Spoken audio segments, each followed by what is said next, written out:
What it do, baby? Oh, you're surprised there. Yes, it's Thursday and we have a pod out. You're surprised. And you're like, why is he speaking English? Because it's English Thursday today because we have a special. So I contacted a NASCAR driver. With everything going on in the world of NASCAR, I contacted a driver, Corey Lajoie. And he answered me and he decided, yes, he's coming on the pod. So we spoke to him about everything going on. And I just want to mention, because we had 20 minutes with him and I just wanted to say so much stuff. We started to record and it broke after 7. So we missed the first 7 minutes. He started to open up, talking about his relationship with Bubba Wallace and you know, all the love that he has. So we had to restart it on a new platform, and I'm very happy with the result. I want to mention something that I did not mention to him, but I knew I was going to tell that story in the intro.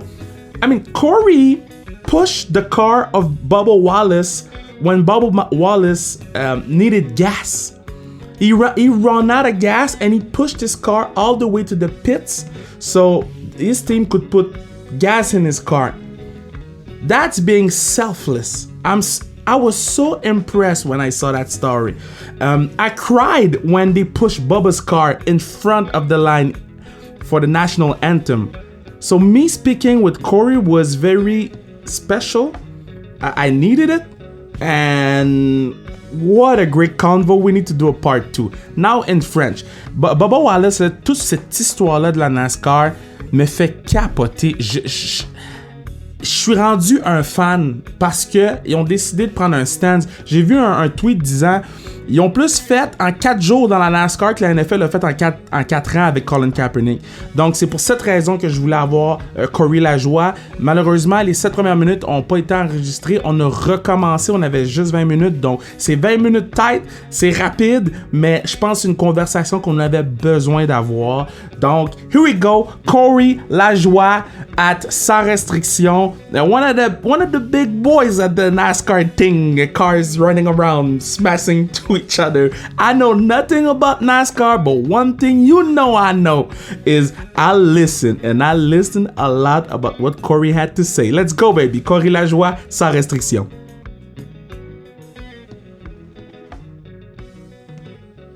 So we're back with my man Corey Lajoie. So okay, with everything going on in the world right now, when I looked at NASCAR, I didn't think NASCAR would be the sport to lead the way.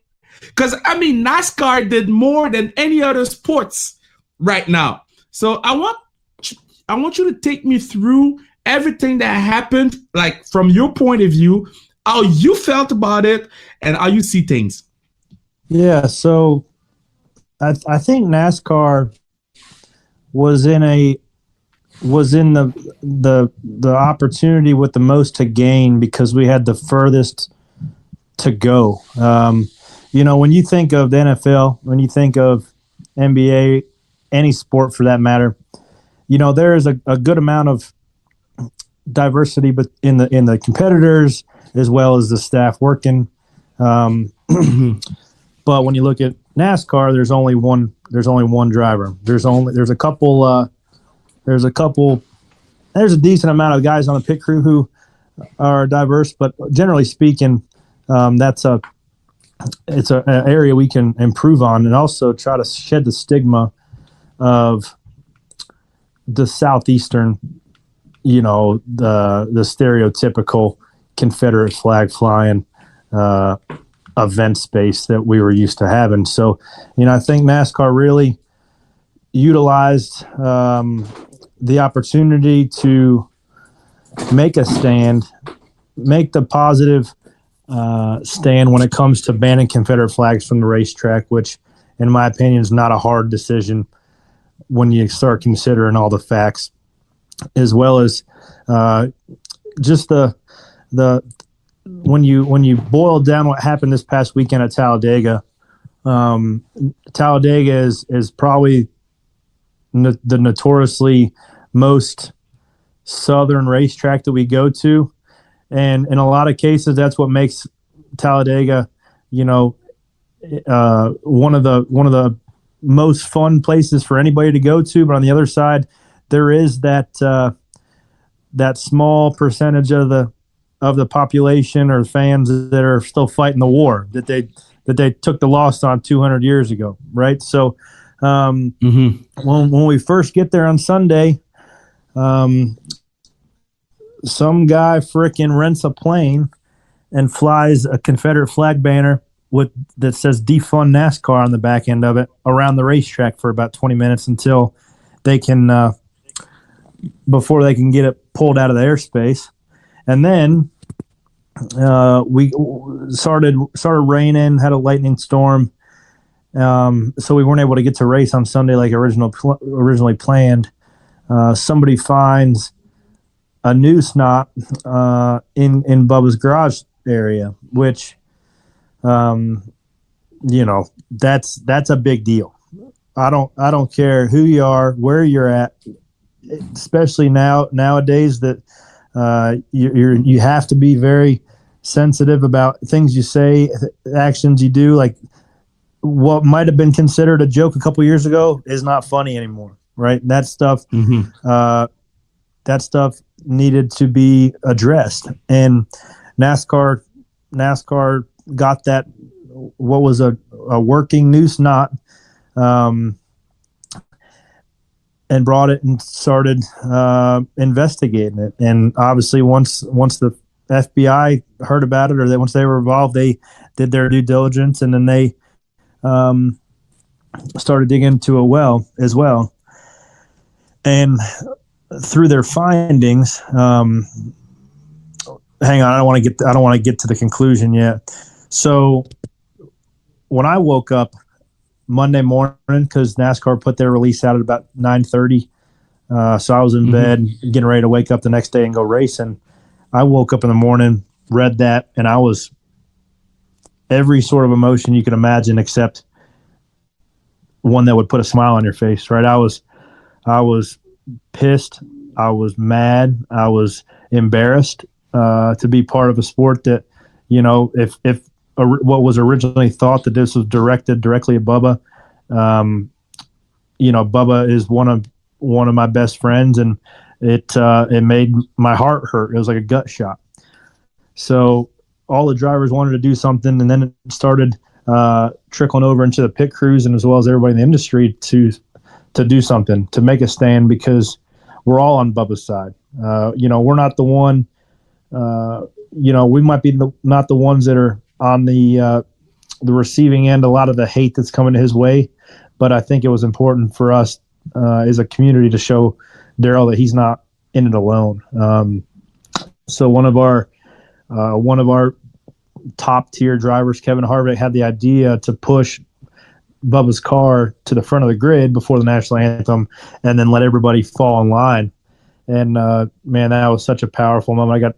I've got goosebumps sitting here talking about it. But just to be a small part of that, and to let Darrell know that he's not in that fight alone. He might feel like it when he's getting called certain things by only a small amount of ignorant people that are enough to piss you off in their own right. But I think it was a powerful moment for the sport, and regardless of the outcome of what the findings were, whether or not it was directed at Bubba, turned out that it wasn't. It was there prior to the weekend. But I'm personally proud that in a moment like that, everybody in the garage rallied around him, and we were all making a stand for what's right. And I think that was a great opportunity for the sport to sort of shed that stigma of what some could consider a good old just a backwood country regional sport. It's not. It's very inclusive, and we want everybody to come enjoy a race no matter where we're running, and enjoy their time there and not feel any type of way. I'm gonna be real with you. I'm a black man growing up in Canada. I've faced some racism in sport, a lot of racism in hockey, a little less in football, but a lot in the hockey.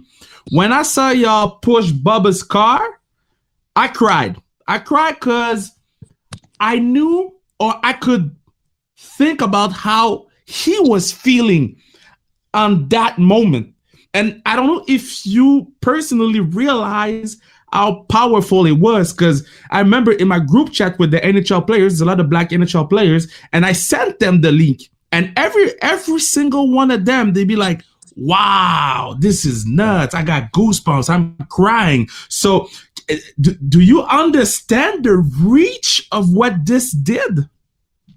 In the moment, in the beginning, no. When I had my hand on Daryl's car, pushed him to the front. I didn't really understand the statement that it was making, but when I looked down at Daryl when we come to a stop, and he had tears rolling down his face, that's when I had a couple tears soon to follow as well. Because and then he stood on the door top of his car and looked back at the sea of competitors that were following him behind him that had his back. That was when I was like, oh man, like this is right where we needed to be. This is just what the doctor ordered for the sport.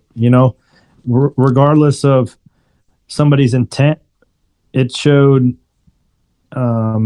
I think that it was a double win, because some can say it doesn't matter what it is. There's always going to be people who don't care to read the facts or don't care to know any of the details and will assume it's some sort of PR stunt or some sort of hoax to try to gain fans or sponsors or whatever you wanted to call it. It's not. Bubba never even saw the news. Never, it was a person on his team found it. And what was just happened to be a huge coincidence that the pit stall that his car was parked in had a noose tied as the garage rope that pulled the door down from the year prior. In the beginning, you can't chalk that up as a coincidence. You have to investigate that to make sure there wasn't any meaning behind it, because people can hate on NASCAR all they want for making a big deal about this particular instance without investigating it first. But I would rather be out in front of it and then deal with the chippers on the back end than be on the other hand, where if they didn't address it and the news got out there that they were trying to cover it up or didn't address it accordingly. So, man, I stand behind NASCAR. I stand with Daryl and everything that he stands for, and I'm using my platform to try to as I have a podcast called Sunday Money that I have a lot of fun with, and I'm trying to bring new fans like you guys and spread some light on the sport that I love so much. There's at the end of the day, you either like watching cars going around in a circle, smashing into each other, or you don't. It's like you're not really going to build a love for something that you didn't grow up watching. But if somebody feels they want to go check out a race, you're probably fairly close to Watkins Glen might be the closest race that you go to, or maybe New Hampshire. That we would love to entertain any new fan and just show them around and show them what we do. Yeah. And it's very interesting what you just said. You said if you didn't grow up watching it, either you like it or you don't. And I'll tell you my position. My position is the world is so crazy right now. The NFL didn't want to sink Colin Kaepernick, so I had to rethink about being an NFL fan, and to the point of me not wearing an NFL jersey at certain events and certain points of my life. Watching NASCAR, I'm like, hey, either if I don't even understand it, why they're running around in circles, I'm going to sit my ass down and watch it and trying to learn from it. Because what they did and what you're doing right now, talking about it in a podcast in Montreal, and you're opening up, that's the kind of things that will make me fall in love with you, then fall in love with the sport. Now, my question is, did you lose a lot of fans because of the stand that you took? I don't care if I did or not. I really don't. I'd rather have 100 fans that have love in their heart and want to don't have any reservations when it comes to being a good person and being open-minded and warm-hearted and compassionate than 100,000 fans that are ignorant.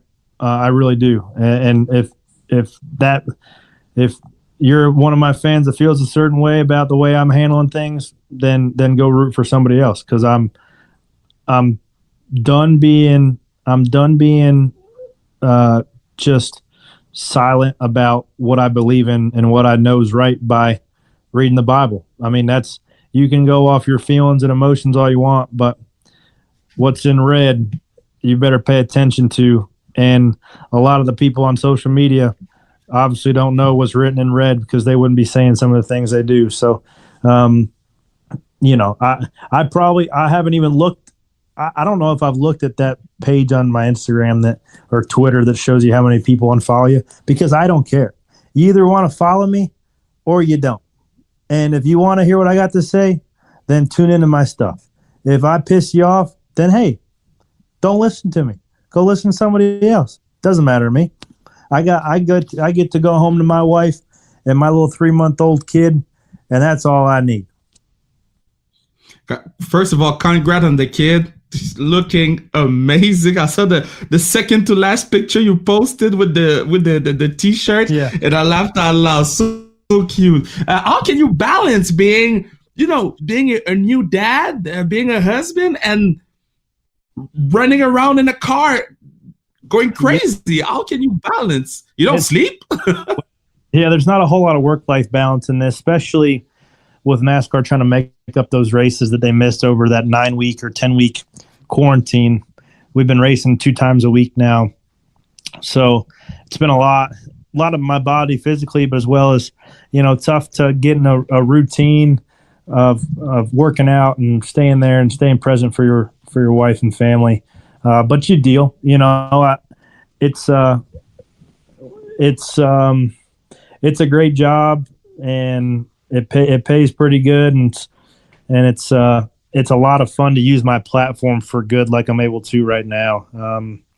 And some weekends, I mean, it's just a busy season, right? Like this season, the next couple of months is going to be busy. It's going to be hot. It's going to be miserable, but this too shall pass. And then you pull your boots up and you get after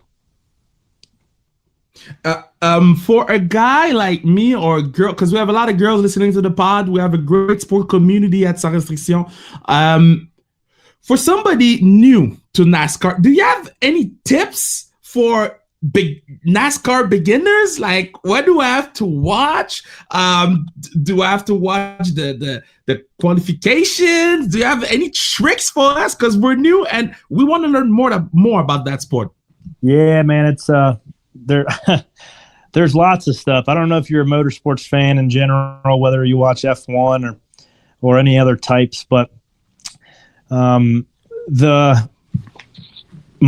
thing is sometimes the guys who are running up front may or may not necessarily be the greatest drivers, because there's times where, on a lot of times, the teams are very sectioned off by the amount of budget they have, with how big their sponsors are, how new their equipment is, and how much wind tunnel time they get to go to. Where a team like mine, it's a single car team, and our budget for comparison is about $5 million. And the teams that, Kyle Busch and the big time guys who are winning races and championships, those guys have a $30 million budget. So wow. Naturally, the cars are going to be a little bit different. And then there's some tracks that can play into a little bit smaller of a team's hands, where the aero grip and the mechanical grip aren't quite as important as some of the other places. But generally speaking, the guys with those big manufacturer deals and big sponsors, they're eventually going to be at the front more often than not. No different than like in an F1 race where Mercedes is winning most of the races, and a Ferrari, and the teams in the back of the pack who have smaller budgets are relegated to that part of the grid as well. So I think I encourage you to watch it, man. Find guys that you like. Everybody has an interesting storyline. There's some villains, there's some heroes. There's a storyline that you can relate with from the front of the garage to the back end of the garage, and I appreciate you showing some interest in me because I'm just I'm a normal guy, man. I like hanging out with my friends.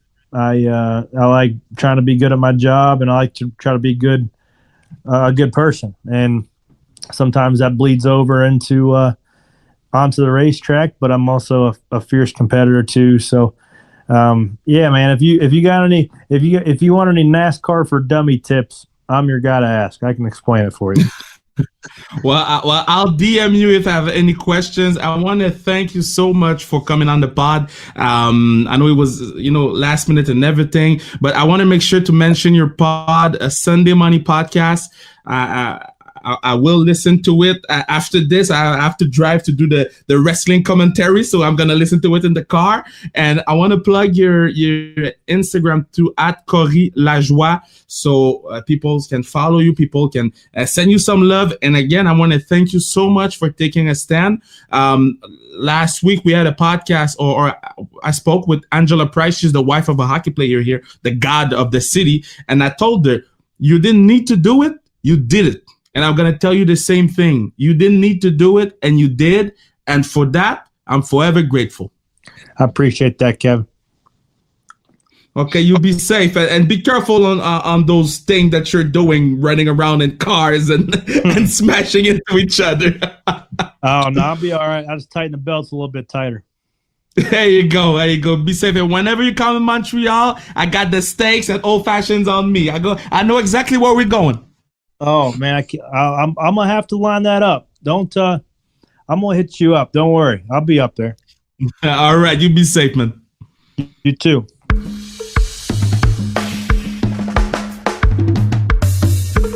I want to thank so much Corey for taking his time to speak with us. We're Wednesday. It's 3:37. Gotta run to the wrestling thing, and I'm gonna be late. They're gonna be mad, but that discussion was needed.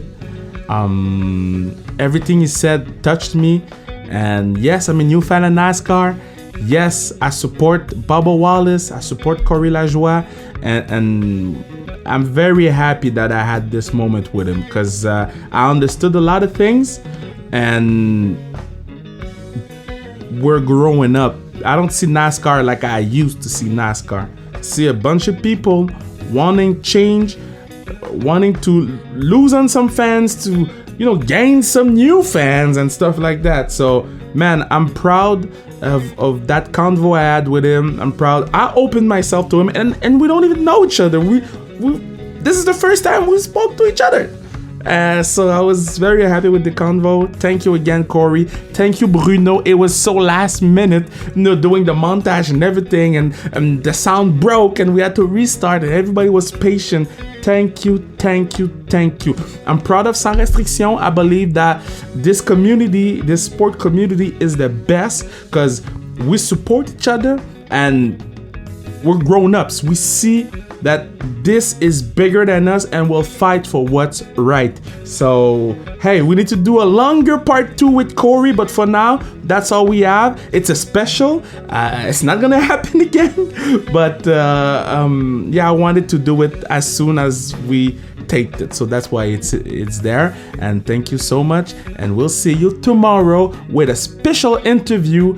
Again in English. We'll go back in French on Monday, but tomorrow we have Angela Price. So let's go, baby.